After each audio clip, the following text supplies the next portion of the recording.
2024-এর 5ই আগস্টকে অনুসরণ করে 2025-এর 5ই ফেব্রুয়ারি আরেকটি লঙ্কাকাণ্ড ঘটে গেল। এটা সত্য যে 5ই আগস্টের মতন ভয়াবহতা এবারটা ছিল না। 5ই আগস্টের স্বতঃস্ফূর্ত মানুষের ঢল অভ্যুত্থান একটি অন্যরকম মাত্রা ছিল, কিন্তু এবার যেটা ঘটলো সেটা নিয়ে কিন্তু রাজনৈতিক তর্ক বিতর্ক হবে এই কারণে যে 5ই আগস্ট বাংলাদেশে কোনো সরকার ছিল না। শেখ হাসিনা পালিয়ে গিয়েছিল ভারতে। তখন কোনো সরকার নেই, তখন সেনাবাহিনী পুলিশ তো বলতে গেলে তখন অস্তিত্ব ছিল না। সেনাবাহিনী কিছুটা আইন শৃঙ্খলা পরিস্থিতি রক্ষা করার চেষ্টা করেছে মাত্র, কিন্তু সেটি সম্ভব হয়নি। সারা বাংলাদেশ জুড়ে আওয়ামী লীগের নেতা কর্মী বা আওয়ামী লীগের স্থাপনা, মুরাল, বঙ্গবন্ধুর ভাস্কর্য যেখানে যা পেয়েছে মানুষ বিক্ষোভ করে অভ্যুত্থান ঘটিয়ে সেটি এক ধরনের উৎসব করেছে বা ক্ষোভের বহিঃপ্রকাশ ঘটিয়েছে। কিন্তু 6 মাসের মাথায় যখন 5ই ফেব্রুয়ারি রাতে শেখ হাসিনার ভাষণকে কেন্দ্র করে যে ঘটনা ঘটলো সেটি কি বলা যাবে?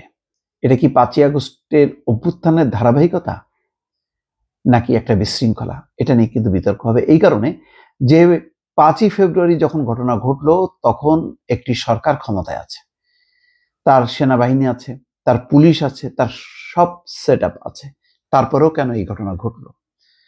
বিষয়টা ছিল যে শেখ হাসিনা ভাষণ দিয়েছেন, শেখ হাসিনার অনলাইনে ভাষণ দিয়েছেন, তিনি দিল্লিতে অবস্থান করছেন। এখন শেখ হাসিনার ভাষণ কি বন্ধ ছিল? না, বন্ধ হয়নি। শেখ হাসিনা ঠিকই ভাষণ দিয়েছে, কিন্তু তার জেরে বাংলাদেশে লঙ্কাকাণ্ড ঘটে গেল। কি ঘটলো?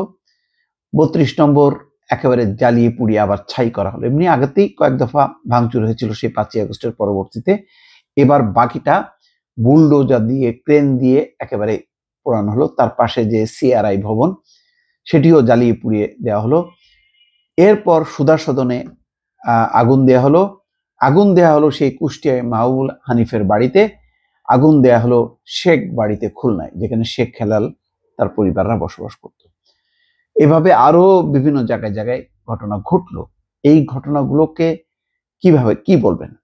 অভ্যুত্থানের অংশ নাকি বিশৃঙ্খলার একটি অংশ? কোন দিকে যাচ্ছে দেশ? শেখ হাসিনা ভাষণ দিল, বাংলাদেশে লঙ্কাকাণ্ড ঘটে গেল। শেখ হাসিনা ভাষণ কি বন্ধ করবে? শেখ হাসিনা যদি আবার কাল পরশু দেয় বা তারপর দেয় তখন কি হবে? শেখ হাসিনা ভাষণ দিতে থাকবে আর বাংলাদেশে এই পরিস্থিতি চলতে থাকবে? যখন দেশে একটা পূর্ণাঙ্গ একটা সরকার আছে, তখন এইভাবে যদি চলতে থাকে তাহলে বাংলাদেশ সম্পর্কে, বাংলাদেশের সরকার সম্পর্কে আন্তর্জাতিক মহলে বা দেশের মানুষের মধ্যে কি ধারণা জন্ম নেবে? আমি শুধু সেটি ভাবছি দর্শক। আমি অবশ্যই 5ই আগস্ট শেখ হাসিনার যে পতন, সেই অভ্যুত্থানকে অবশ্যই স্মরণীয়, কিন্তু এখন যা যা হচ্ছে কত ভাগ মানুষ এই ঘটনাগুলোকে ঠিক সমর্থন করবে? আমি জানি যে এটি নিয়ে একটা বিতর্ক হবে, হয়তো আমার এই বক্তব্য নিয়েও অনেকে বিতর্ক করতে পারেন, কিন্তু এটা ঠিক যে কিছু ব্লগার, কিছু অ্যাক্টিভিস্ট আহ্বান জানালেন। তার মধ্যে পিনাকি ভট্টাচার্য আছে আরো কেউ। তার মধ্যে আমাদের উপদেষ্টা আছেন 2 জন, ছাত্র নেতারা আছেন। তারা বললেন এর পাল্টা শোধ নেওয়া হবে। কিন্তু যাদের ধ্বংসাবশেষ আছে, কিছুই নেই, বাস্তবে তারা নেই, যাদের ভাঙাচোরা অবকাঠামো, কেননা অধিকাংশই অবকাঠামো গুড়িয়ে দেওয়া হয়েছে, বাকিটা ছিল কোনো রকমের একটা কাঠামো। সেই কাঠামো জ্বালিয়ে পুড়িয়ে আমরা কি বার্তা দিলাম? আমরা কি থামাতে পারলাম শেখ হাসিনার ভাষণ? থামাতে তো পারলাম না। শেখ হাসিনা তো অনলাইনে ভাষণ দিলেন। তাহলে এর থেকে আমাদের প্রাপ্তিটা কি? এর মধ্যে কি আমরা আবারও সংগঠিত করে ফেললাম শেখ হাসিনার বিরুদ্ধে? কিন্তু শেখ হাসিনা তো নেই। কি আছে? শেখ হাসিনার কিছু অপরাধ আছে।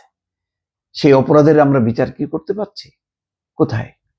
মামলা, হাজার হাজার মামলা, শত শত মামলা, সেই মামলায় এত মানুষের সংযুক্তি, সেগুলো বাছাই করে সেগুলি সঠিকভাবে আইনের কাঠগড়ায় দাঁড় করানোটা খুবই জটিল, কঠিন।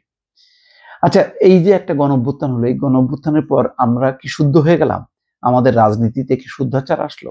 কই? তাহলে চাঁদাবাজি কেন, দখলবাজি কেন? নতুন রাজনীতি কোথায়, নতুন চেতনা কোথায়? সেই চেতনা তো কোথাও কোথাও হোঁচট খাচ্ছে, যখন নাকি দেখা যাচ্ছে যে কোনো কোনো উপদেষ্টা অনেকগুলো গাড়ি ব্যবহার করছে, যখন দেখা যাচ্ছে যে সংস্কার চলছে তার মতন করে, সেখানে প্রধান রাজনৈতিক দল বিএনপি খুশি না, তারা বলছে সংস্কারের নামে নির্বাচনকে দীর্ঘায়িত করা হচ্ছে। এই বিতর্ক তো চলছে।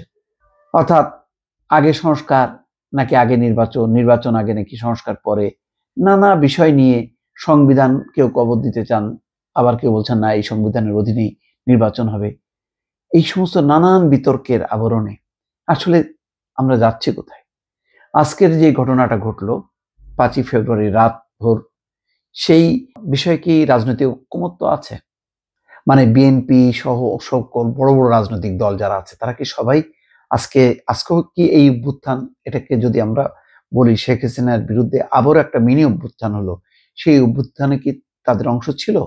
কই, রাত পর্যন্ত তো কারোর কোনো বিবৃতি দেখলাম না। মির্জা ফখরুল বা বিএনপির ভারপ্রাপ্ত চেয়ারম্যান তারেক রহমান প্রতিদিনই তো বক্তব্য রাখছেন, কই তার তো কোনো বক্তব্য দেখলাম না। বক্তব্য দেখলাম ছাত্র নেতাদের, বিশেষ করে দেখলাম পিনাকি ভট্টাচার্য, দেখলাম ইলিয়াস, আরো কেউ কেউ যারা সত্যিকার অর্থেই একটা বিপ্লব চেয়েছিল তারা বক্তব্য রাখছে। পিনাকি বলছেন যে 32 নম্বরে মসজিদ বানানো হোক। তো যাই হোক, সেটি তিনি তার ব্যক্তি, তিনি তার রাজনৈতিক দল না। কিন্তু রাজনৈতিক দলগুলো আজকের এই ঘটনা কতখানি সম্পৃক্ত ছিল, আর আজকের এই ঘটনার এটা দায়ও কি শেখ হাসিনার, নাকি এখন যে প্রতিষ্ঠিত আছে যেই সরকার তার উপর বর্তাবে? কি জবাব দেবেন ডক্টর মোহাম্মদ ইউনূস, তার সরকার, পুলিশ প্রশাসন কি বলবেন? তারা বলবেন যে শেখ হাসিনার ভাষণ দেওয়া উচিত হয়নি? তখন যদি বলা হয় অতীতেও তো কেউ কেউ লন্ডন থেকে বসে বক্তৃতা দিয়েছেন, তখন তার জেরে কি আওয়ামী লীগ এমন কাজটি করেছে? না, এটা আপনারা বলতে পারবেন। অনেকে হয়তো বলবে না, তিনি তো গণঅভ্যুত্থানের মধ্য দিয়ে ক্ষমতাচ্যুত হননি। কিন্তু বিষয়টা হলো, গণঅভ্যুত্থানের মধ্য দিয়ে তিনি ক্ষমতাচ্যুত হওয়ার পর দেশকে যে পুনর্গঠনের কাজটা, সেই পুনর্গঠনের কাজের পরিবর্তে আমরা কেন মব জাস্টিসের দিকে ধাবিত হচ্ছি? কেন উস্কানিতে পা রাখছি? শেখ হাসিনা তো দফায় দফায় দেশকে অস্থিতিশীল করার জন্য এই কাজটা করছে, ভারত করছে, ভারতের শাসকরা করছে, শেখ হাসিনা করছে, বলা যায় মিলেমিশেই তারা করছে। আমরা কি সেই ট্র্যাপে পা দেব, নাকি আমরা আমাদের কাজগুলো করে গণঅভ্যুত্থানের চেতনার আলোকে একটি স্বচ্ছ রাজনীতি, একটি গণতান্ত্রিক বাংলাদেশ বিনির্মাণের দিকে এগিয়ে যাব? আমার ধারণা যে 5ই আগস্ট গণঅভ্যুত্থানকে যেভাবে সবাই মূল্যায়ন করবে, 5ই ফেব্রুয়ারির রাতের বেলায় এই ঘটনাগুলো, যে ঘটনাগুলো ঘটে গেল, সেই ঘটনাগুলো হয়তো একটি রাজনৈতিক বিতর্কের সূত্রপাত হতে পারে। দর্শক ভালো থাকবেন, আল্লাহ হাফেজ।